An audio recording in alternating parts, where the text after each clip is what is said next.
মদন একজন অটো চালক ছিল এবং তা চালিয়েই নিজের সংসার চালাতো। একদিন সে অটো নিয়ে কোথাও যাচ্ছিল। হঠাৎ ট্রাফিক পুলিশ তাকে থামিয়ে বলল, তুমি ট্রাফিক নিয়ম ভেঙেছ, তোমাকে জরিমানা দিতে হবে। মদন অবাক হয়ে জিজ্ঞাসা করল, আমি কোন নিয়ম ভেঙেছি? পুলিশ উত্তর দিল, হয় জরিমানা দাও, না হলে আমাদের সাথে থানায় চলো। থানার নাম শুনে মদনের মনে আশার আলো দেখা দিল। সে বলল, আমি জরিমানা দেব না, আমাকে থানায় নিয়ে চলুন। তার স্ত্রী কবিতার দুদিন আগেই সেই থানায় পোস্টিং হয়েছিল। মদন তার স্ত্রীকে অটো চালিয়ে পড়াশোনা করিয়ে ইন্সপেক্টর বানিয়েছিল। তার বিশ্বাস ছিল যে কবিতা তাকে সাহায্য করবে এবং পুলিশকে জিজ্ঞাসা করবে সে কোন নিয়ম ভেঙেছে। থানায় পৌঁছে মদনকে একটি চেয়ারে বসানো হলো। সেই সময় ইন্সপেক্টর কবিতা ফোনে কাউকে বকাঝকা করছিল। আমার নামের ভুল ফায়দা উঠিও না, আমি কঠোর পরিশ্রমে এই পদ পেয়েছি, ভবিষ্যতে আমার কাছ থেকে এমন আশা করবে না। এরপর সে বাইরে এসে সিপাহীকে জিজ্ঞাসা করল, একে কেন ধরেছ? সিপাহী উত্তর দিল, এ ট্রাফিক নিয়ম ভেঙেছে এবং জরিমানা দিতে অস্বীকার করছে। মদন আশান্বিত চোখে কবিতার দিকে তাকাল, কিন্তু কবিতা কঠোর স্বরে বলল, যদি এ জরিমানা না দেয় তাহলে এর অটো বাজেয়াপ্ত করে এখান থেকে তাড়িয়ে দাও। এই কথা শুনে মদন হতবাক হয়ে গেল। যে অটো চালিয়ে সে কবিতাকে পড়িয়ে ইন্সপেক্টর বানিয়েছে, আজ সেই তার রুজি রুটি কেড়ে নিচ্ছে। কবিতা হাবিলদারকে বলল, একে এখান থেকে বের করে দাও এবং অটো বাজেয়াপ্ত করো। যদি ওর অটো ফেরত চায় তাহলে কাল কোর্ট থেকে ছাড়িয়ে নেবে। মদনের চোখে জল ছিল। সে হতাশ হয়ে ভারাক্রান্ত হৃদয়ে বাড়ির দিকে রওনা দিল। বাড়ি পৌঁছে মদন তার বৃদ্ধা মাকে সব কথা জানালো। মা, কবিতা এত বদলে গেছে যে আমাকে চিনতেও অস্বীকার করেছে। ও আমার অটোও বাজেয়াপ্ত করে নিয়েছে, যে অটো চালিয়ে আমি ওকে ডিএসপি বানিয়েছিলাম। মা দুঃখিত হয়ে বললেন, বাবা, তোমার কি মনে আছে বিয়ের কিছুদিন পরেই কবিতা বলেছিল যে সে পড়াশোনা করতে চায় এবং আমাদের তার খরচ বহন করতে হবে। তখন সে আমাদের ওপর জোর করেছিল এবং আমরা অনেক কষ্টের মধ্যেও তাকে পড়িয়েছিলাম, কিন্তু আজ সে আমাদের ভুলে গেছে। মদনের ৬ বছরের ছেলে তার দাদির সাথেই বেশি সময় কাটাত, কারণ তার মা সবসময় কাজে ব্যস্ত থাকত। সে তার মায়ের থেকে দূরেই থাকত এবং প্রায়শই দাদির সাথে খেলত ও ঘুমাত। কবিতা সরকারি কোয়ার্টার পেয়েছিল, তাই সে সেখানেই থাকত এবং খুব কমই বাড়ি আসত। পরের দিন কবিতা অপেক্ষা করতে লাগল যে মদন আসবে এবং অটো ছাড়ানোর জন্য কোর্টের কাগজপত্র নিয়ে আসবে, কিন্তু মদন এলো না। কবিতা রেগে সরাসরি তার স্বামী মদনের বাড়ি পৌঁছল। সেখানে সে দেখল মদন তার মায়ের চুলে তেল লাগিয়ে দিচ্ছে এবং ছেলে পাশে খেলছে। কারো বাচ্চার দিকে মনোযোগ ছিল না, কিন্তু বাচ্চাটি খুশি ছিল এবং মজায় খেলছিল। কবিতা রেগে বলল, তুমি এখানে আরামে বসে আছো আর অটো ছাড়াতেও যাওনি? মদন কিছু না বলে চুপচাপ বসে রইল। তার চোখে এক অদ্ভুত উদাসীনতা ছিল, যেন সে সব কিছু হারিয়ে ফেলেছে। কবিতা তার স্বামী এবং শাশুড়ির ওপর রাগ করতে লাগল এবং বলল, তোমরা বাচ্চাকেও সামলাতে পারো না? এভাবে কি বাচ্চা সামলানো হয়? যদি ওর কিছু হয়ে যেত তাহলে কে দায়ী থাকত? মদন কবিতার দিকে তাকিয়ে শান্ত স্বরে বলল, তুমি কি বলছো? বাচ্চা সামলাতে পারি না? জন্ম থেকে এখন পর্যন্ত মাই ওকে মানুষ করেছে। উনি ভালো করেই জানেন বাচ্চার যত্ন কিভাবে নিতে হয়। তুমি এই ব্যাপারে কিছু না বলাই ভালো। মদনের কথা শুনে কবিতা রেগে ফেটে পড়ল এবং বলল, তুমি অটো নিতে কেন আসনি? আমি সব ব্যবস্থা করে রেখেছিলাম, তবুও তুমি সময় মতো পৌঁছাওনি। মদন একটি দীর্ঘশ্বাস ফেলে বলল, তোমার যদি এতই চিন্তা থাকতো তাহলে সেদিনই থানায় বলতে পারতে যেন আমার অটো বাজেয়াপ্ত না করা হয়। তুমি তো একজন বড় অফিসার, সত্যিটা জানতে পারতে। কিন্তু হয়তো তোমার মনে হয়েছে আমি তোমার ইউনিফর্মের ফায়দা নিতে চাই, যদিও আমি কোনো ভুল করিনি। কবিতা চিৎকার করে বলতে লাগলো, তোমরা অশিক্ষিত লোকেরা কি বুঝবে ডিউটি কিভাবে করতে হয়? তোমরা তো বাচ্চাকেও ঠিকমতো দেখাশোনা করতে পারো না। এই বলে সে তার ছেলের হাত ধরে ঘরের ভেতরে নিয়ে গেল। সেখানে সে ছেলের সমস্ত কাপড় এবং জিনিসপত্র প্যাক করল এবং রাগে বলল, আমাকে তোমার মতো একজন অশিক্ষিত মানুষের সাথে থাকতে হবে না। আমি আর কত তোমাদের বাজে কথা শুনব? মদন শান্ত স্বরে বলল, যদি তোমার এটাই ঠিক মনে হয় তাহলে তাই করো। কিন্তু তাদের ৬ বছরের ছেলে কাঁদতে লাগল এবং দাদির দিকে ইশারা করে বলল, আমি মায়ের সাথে যাব না, আমি বাবা আর দাদির সাথেই থাকব। ছেলের কথা শুনেও কবিতা থামল না। সে ছেলের হাত ধরে জোর করে তাকে সরকারি কোয়ার্টারে নিয়ে গেল। যখন এই কথা কবিতার বাবা মায়ের কানে গেল, তারা তাকে খুব বকল, কিন্তু কবিতা তার ইউনিফর্মের অহংকারে চুরছিল এবং বলল, আমার কারোর সাথে কোনো সম্পর্ক নেই। তার এই কথায় তার বাবা মা খুব দুঃখ পেলেন এবং তার সাথে কথা বলা বন্ধ করে দিলেন। তার ভাইও তাকে বোঝানোর চেষ্টা করত, কিন্তু সে তাকেও খারাপ কথা বলতো। ধীরে ধীরে কবিতা সবার থেকে দূরে সরে গেল। কবিতা তার ছেলের দেখাশোনার জন্য একজন কাজের লোক রেখেছিল। একদিন দুপুরে সেই কাজের লোক বাচ্চাটিকে বাজারে নিয়ে গিয়েছিল। সেই সময় মদনের মাও সেখানে কিছু কেনাকাটা করতে এসেছিলেন। বাচ্চাটি তার দাদিকে দেখা মাত্রই দৌড়ে তার কাছে গিয়ে জড়িয়ে ধরল। তার চোখে জল ছিল। সে কাঁদতে কাঁদতে বলল, দাদি, আমি তোমার সাথে থাকতে চাই, আমি মায়ের কাছে থাকতে চাই না। মা তো একটা খারাপ আঙ্কেলের সাথে থাকে, আর ওরা দুজনে আমাকে মারেও। দাদি ঘাবড়ে গিয়ে বলল, বাবা, তুমি কি বলছো? মা কোন খারাপ আঙ্কেলের সাথে থাকে? বাচ্চাটি উত্তর দিল, মায়ের বাড়িতে রোজ একজন আঙ্কেল আসে, ছুটির দিনে মাঝে মাঝে সারাদিন থাকে এবং রোজ সন্ধ্যায় অবশ্যই আসে। আমি যদি না ঘুমাই তাহলে মা আর ওই আঙ্কেল আমাকে মারে, তাই আমি এখন ঘুমানোর নাটক করি। ওরা যখন একসাথে থাকে তখন ঘন্টার পর ঘন্টা কথা বলে আর জোরে জোরে হাসে। আমার এসব দেখে খুব খারাপ লাগে। দাদি, আমি আর মায়ের কাছে থাকতে চাই না। এর মধ্যে কাজের লোকটি বাচ্চাটিকে খুঁজতে খুঁজতে সেখানে এসে পড়ল। সে দেখল যে বাচ্চাটি তার দাদিকে জড়িয়ে ধরে আছে। সে তাড়াতাড়ি বাচ্চাটির হাত ধরে টানতে লাগল, কিন্তু বাচ্চাটি কাঁদতে কাঁদতে বলল, আমি মায়ের কাছে যাব না, আমি বাবা আর দাদির সাথে থাকব। দাদি কাজের লোকটিকে বলল, কোনো ব্যাপার না, তুমি আরামে তোমার জিনিসপত্র কিনে নাও, ততক্ষণ আমি বাচ্চার সাথে বসে আছি। দাদির মনে ইচ্ছা ছিল যে সে তার নাতিকে নিজের সাথে নিয়ে যায়, কিন্তু সে নিরুপায় ছিল। কাজের লোকটি পরিষ্কার বলে দিয়েছিল, আমার মালকিন কঠোরভাবে নির্দেশ দিয়েছেন যে এই বাচ্চা যেন তাদের কাছে না যায়। দাদি তার নাতিকে বুঝিয়ে বলল, বাবা, এখন তোমাকে মায়ের কাছেই থাকতে হবে, কিন্তু আমরা শীঘ্রই আসব এবং তোমাকে আমাদের সাথে নিয়ে যাব। এই বলে সে বাচ্চাটিকে বুঝিয়ে সুঝিয়ে কাজের লোকের সাথে পাঠিয়ে দিল এবং নিজে বাড়ি ফিরে এলো। দাদির মাথায় বারবার সেই কথাই ঘুরছিল যা তার নাতি তাকে বলেছিল। তার মন অস্থির ছিল যে তার ছেলের বউ এমন গলত কাজ করছে। সে এই কথা ছেলেকে বলতে চায়নি, কিন্তু অবশেষে বাধ্য হয়ে সব কিছু বলতে হলো।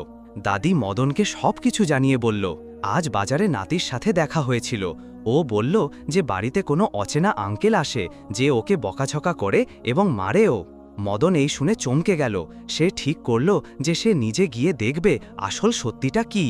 একদিন ছুটির দিনে মদন কিছু না জানিয়ে তার মায়ের সাথে কবিতা সরকারি কোয়ার্টারে পৌঁছল। সে দরজার বেল বাজাল। ভেতর থেকে কবিতা ঘুমের মধ্যেই দরজা খুলল এবং তাকে দেখে ঘাবড়ে গেল। কবিতা রেগে জিজ্ঞাসা করল, তোমরা এখানে কি করছো? মদনের মা বলল, আমরা আমাদের ছেলে আর নাতির সাথে দেখা করতে এসেছি, এতে ভুল কি আছে? কবিতা তাদের কথা শুনে চুপ হয়ে গেল। মদন কিছু না বলে ঘরের ভেতরে চলে গেল। সেখানকার দৃশ্য দেখে তার রক্ত গরম হয়ে উঠল।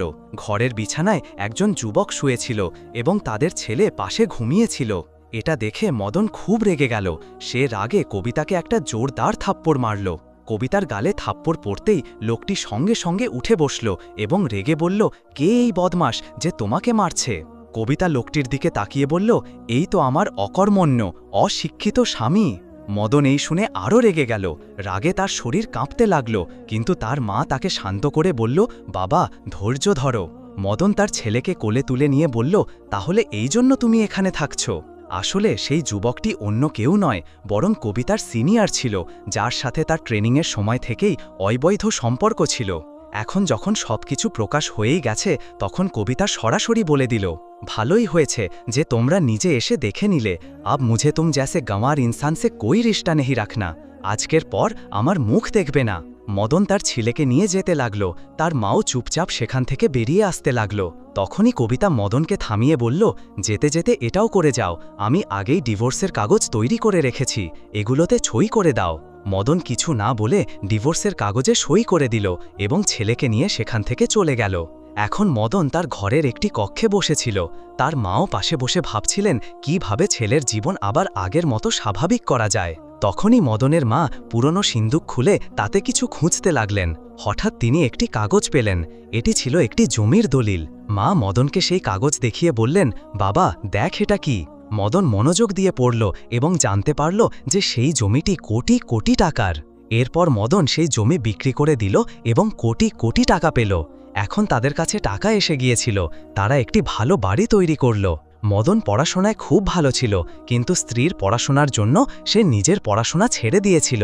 এখন সে সিদ্ধান্ত নিল যে সে তার পড়াশোনা শেষ করবে এবং একটি ভালো জায়গায় পৌঁছাবে। এরপর মদন আবার পড়াশোনা শুরু করল এবং নিজের ভবিষ্যৎকে নতুন দিকে নিয়ে যাওয়ার সিদ্ধান্ত নিল। এখন মদনের মা বাড়িতে আচার ও পাঁপড় তৈরির একটি ছোট ব্যবসা শুরু করেন।